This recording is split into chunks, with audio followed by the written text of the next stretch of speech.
വിഴിഞ്ഞം തുറമുഖം പുതിയ യുഗത്തിന്റെ തുടക്കമാണെന്ന് മുഖ്യമന്ത്രി പിണറായി വിജയൻ പറയുകയുണ്ടായി.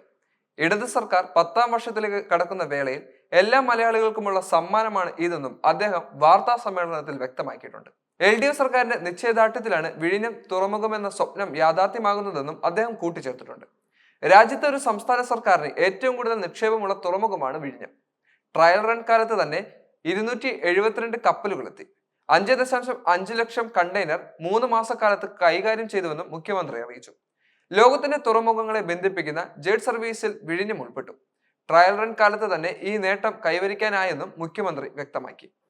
പ്രകടന പത്രികയിലെ വാഗ്ദാനങ്ങൾ ഓരോന്നായി പാലിച്ച് ഇതര സംസ്ഥാനങ്ങൾക്കും രാജ്യത്തിനാകെയും മാതൃകയായി സംസ്ഥാന സർക്കാർ മുമ്പോട്ട് പോകുന്നുണ്ട്.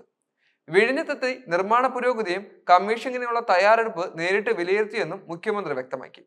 പദ്ധതിയിൽ 60% നിക്ഷേപം നടത്തുന്ന സർക്കാരിന് അധികാരമോ ലാഭവിഹിതമോ ഇല്ലാത്ത കരാറാണ് നേരത്തെ ഉണ്ടായിരുന്നത്.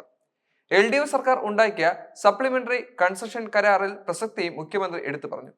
ഈ കരാർ പ്രകാരം 2034 മുതൽ സർക്കാരിന് വരുമാനം ലഭിച്ചു തുടങ്ങും. മുൻ കരാറിൽ 15 കൊല്ലം കഴിഞ്ഞാണ് വരുമാനം ലഭിക്കാൻ സാധ്യതയുണ്ടായിരുന്നത്. കമ്മീഷൻ ചെയ്യുന്നതോടെ കേരളം ലോക മാരിടൈം ഭൂപടത്തിലെ പ്രധാന കേന്ദ്രമാകുമെന്നും അദ്ദേഹം കൂട്ടിച്ചേർത്തിട്ടുണ്ട്. 2045 തീർക്കാൻ നിശ്ചയിച്ച തുറമുഖം 2028 തന്നെ പൂർത്തിയാക്കാൻ സപ്ലിമെന്ററി കരാറിലൂടെ കഴിഞ്ഞു. തുറമുഖം പൂർണ്ണ തോതിൽ എത്തുന്നതോടെ സംസ്ഥാനത്ത് വ്യവസായ വാണിജ്യ വളർച്ച ഉണ്ടാകും. സാമ്പത്തിക വളർച്ചയ്ക്ക് ഇത് സഹായമാകുമെന്നും മുഖ്യമന്ത്രി പറഞ്ഞു. വിഴിഞ്ഞം തുറമുഖത്തിൽ 758 പേർക്ക് തൊഴിൽ ലഭിച്ചുവെന്നും മുഖ്യമന്ത്രി കൂട്ടിച്ചേർത്തിട്ടുണ്ട്.